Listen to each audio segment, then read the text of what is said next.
नमस्कार, मी सुरेश शिंदे. आपण पाहतात तळेगाव टाइम्स न्यूज. लवकरच जागतिक योग दिन येतोय.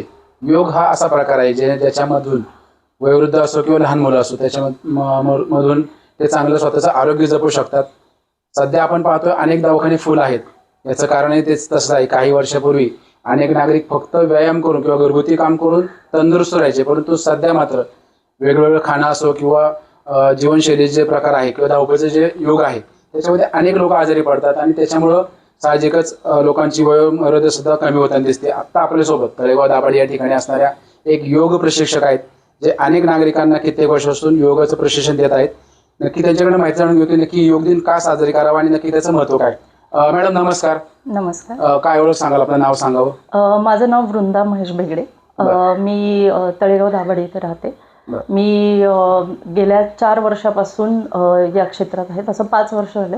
3 वर्ष मी कार्डिओ वगैरे करत होते. आता मी योगाच्या परीक्षा देत देत मी योग या विषयावरती इतकं मी प्रभावित झाले की मला म्हणजे मी योगाचे क्लासेस सुरू केले. त्याच्यानंतर मी त्यामार्फत बऱ्याच लोकांना आज आरोग्याचं महत्त्व समजून सांगते आणि त्याच्यामुळे बरेच आजार बरे होतात हे सुद्धा पटवून देऊ शकते किंवा देत आहे. त्यामार्फत मी माझा योग आरंभ नावाने माझा क्लास कडोलकर कॉलनी, राजगुरू कॉलनी आणि आता नुकतीच माझी MIT च्या प्ले स्कूलमध्ये नवीन बॅच सुरू होत आहे.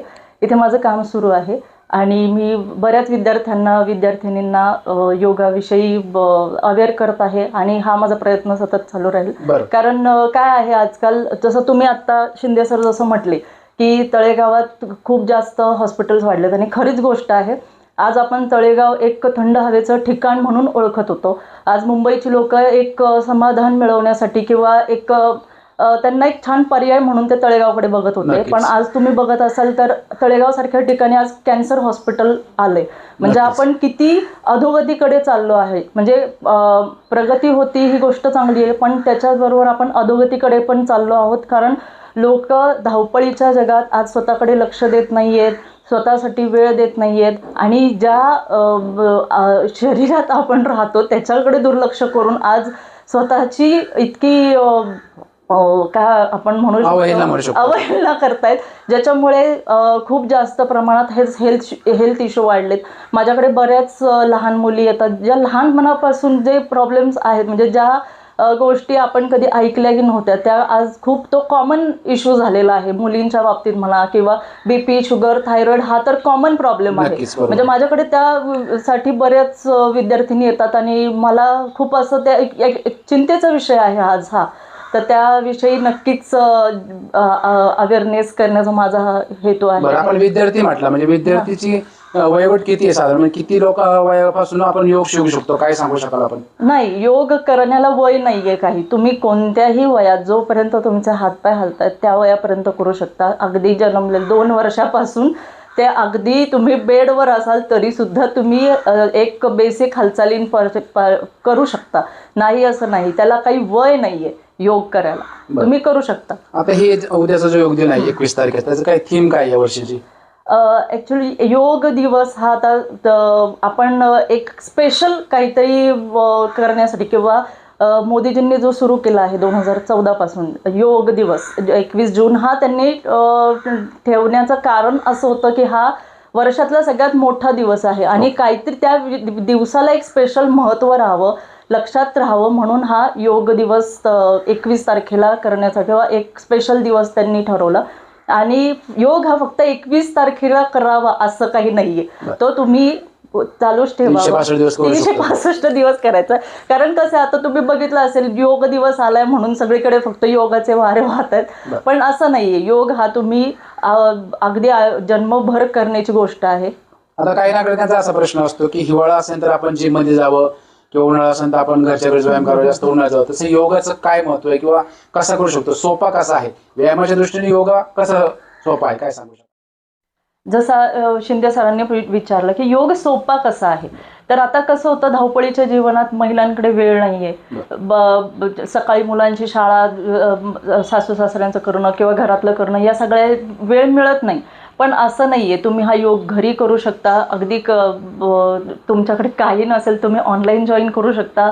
तुम्ही 1 तास स्वतःसाठी काढू शकता. दिवसा करू शकता, दुपारी करू शकता, संध्याकाळी करू शकता. वेळेची काही बंधन नाहीये किंवा काही नाही. फक्त इथे विषय आहे 1 तास तुम्ही स्वतःसाठी काढणं. दिवसातले 23 तास तुम्ही करताच आहात, त्याच्यात तुम्हाला पर्याय नाही. पण कमीत कमी तुम्ही 1 तास स्वतःसाठी काढलात तर हा तुमचा ज्या तुमच्या छोट्या मोठ्या तक्रारी आहेत त्याच्यावरती तो नक्कीच परिणाम करेल. आणि तुम्ही खूप म्हणजे ज्या गोष्टी तुमच्या छोटे छोटे दुखणी आहेत, म्हणजे जिना चढताना दुखणं झालं किंवा गॅससमोर उभं राहून तुम्ही काम करणं झालं किंवा खूपदा असं होतं की खूप वेळ उभी आहे, पायाला सूज वगैरे येते, ह्या गोष्टी कमी होतात. हे तुम्हाला केल्यानंतर जाणवेल आणि खूप सोप्या पद्धतीने तुम्ही करू शकता आणि करायला खरंच काही हरकत नाही. बरं, तर लहान मुलांचा प्रश्न आपण घेऊया. लहान मुलांनी किती वर्षापासून योग करू शकतो आणि नक्की त्यांच्यावर म्हणजे काय सकारात्मक परिणाम होईल? पुढची पिढी आपण पाहू शकतो की अनेक विद्यार्थ्यांना सध्या मोबाईलचे वेळ लागले, त्याच्यातून कसं वेगळं होता येईल, काय सांगू शकाल? बघायला गेलं तर खरं तर ही योग ही लेगसी आहे. ती एका पिढीकडून दुसऱ्या पिढीकडे जायला पाहिजे आणि ह्याच्यासाठी आपण बंधनकारक राहिलं पाहिजे की मी हा वारसा देते. तर तुम्ही हा पारंपरिक योग तुम्ही स्वतः करा, मुलांनाही शिकवा. मुलांना खूप जास्त गरज आहे आज. कारण माझ्याकडे एक मुलगा येतो ज्याचे नॅचरली त्याचे मसल्स बनत नाहीयेत आणि डॉक्टरांनी हात टेकले की ह्याचं फक्त योगानेच होऊ शकतं. म्हणजे तुम्ही विचार करा, योग ही किती इफेक्टिव्ह गोष्ट आहे की जी त्या मुलाचे मसल्स तयार करणार आहे. म्हणजे ह्या मुलांना हे शारीरिक झालं, पण ओव्हरऑल मुलांच्या बुद्धिमत्तेसाठी किंवा त्यांना अभ्यासात एकाग्रता वाढवण्यासाठी, शिवाय मुलांना आजकाल खूप लवकर चष्मा लागतो तर त्यासाठी आहे. लॉकडाऊनमुळे खूप जास्त लवकर मुलांच्या हातात मोबाईल आले तर त्याच्यावरती आपला कंट्रोल नाहीये, पण ॲटलिस्ट आपण मुलांच्या हेल्थकडे लक्ष देऊन किंवा मुलांना त्याच्या थोडंसं त्यांना गोडी लावली तर नक्कीच मुलं आवडीने योगा करतात. आणि माझ्याकडे छोट्या खूप मुली येतात, असं नाही आहे की फक्त महिला वगैरे येतात, पण छोटी मुलं पण येतात. अगदी 4-5 वर्षाच्या मुलांपासून येतात. आवड लागली की ती येते, मुलं करतात आणि तुम्हीच ती आवड निर्माण केली पाहिजे, जेणेकरून ही पिढीसुद्धा स्वतःकडे एक काय म्हणतो आपण की एक निरोगी आयुष्य जगायचं या दृष्टीने ती मुलं प्रयत्न करतील आणि त्यासाठी आपण पण थोडे एफर्ट्स दिले पाहिजेत. बरं, अनेक पालकांचा प्रश्न असतो, तो तर आपण सांगितलं, खूप छान विषय आहे हा. आता महिलांकडे जाऊ, पण महिलांना की आपण काय आव्हान करा? अनेक महिलांना प्रश्न असतो की माझं घरकाम आहे किंवा मला घरातली जॉब सुद्धा, बाहेरचा जॉब सुद्धा मी करते, तर मला योगासाठी किंवा व्यायामासाठी वेळ मिळत नाही, तर नक्की काय आव्हान करू शकतो आपण महिलांना? आता जसं मी नेहमी माझ्या क्लासमध्ये एक वाक्य मी नेहमी म्हणते की बायकांच्या दुखण्याचं कौतुक कोणाला वेळ नसतो तो करायला. त्यांच्या आजारपणाचं फार फार तर एक दिवस कौतुक होतं, दुसऱ्या दिवशी अगदी त्यांच्याकडे अपेक्षेने बघितलं जातं की उठ आणि कर. तर आपल्याला हे माहिती की मला हे करणं आहे, मग त्यासाठी मी सक्षम असेल तर मी करू शकते. तर तुम्ही योग केल्यानंतर तुम्हाला खरंच हे पॉझिटिव्ह बदल जाणवतील की माझ्या आधीची कार्यक्षमता आणि माझी नंतरची कार्यक्षमता यात खूप जास्त फरक आहे आणि तुम्ही हा करावा अशी माझी त्यांना एक आवाहन राहील की त्यांनी करावा. बरं, आपल्या क्लास बद्दल काय सांगाल? कुठे क्लास आहे आणि बॅचेस कशा असतात? एखाद्याला संपर्क करायचा असेल तर नंबर देऊ शकता आपण? तर मी माझा योग आरंभ योगा आणि फिटनेस क्लास नावाने माझा योगा क्लास सुरू आहे.